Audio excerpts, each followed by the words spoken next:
nechta odam keladi, "Men $5000 beraman, bitta reels qilib bering" dedi. Bitta reelsga 5000 beryapti. Bitta $5000 uchun men, например, o'zimni statusimni vashta sotib olgim kelmaydi. Reklama olmayman, chunki men xohlamayman. Meni orqamdan, meni auditoriyam уже menga ishonadi. Predatel bo'lishni xohlamayman. Men ishlatib ko'raman, bilasiz, уже nechta odam keladi. Mahsulotini ham даже sotib olaman. Ishlatib ko'raman, keyin aytaman senga bo'ladimi, bo'lmaydimi deb.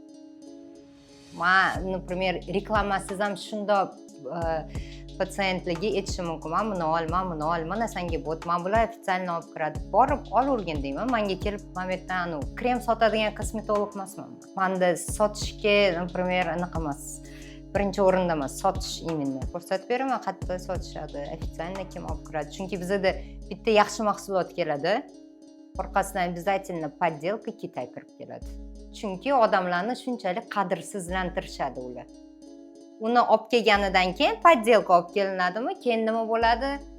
Nargiza aytuvdi, bu ham bir tenga qimmat ekan. Shuni xohlamayman shunaqa bo'lishini.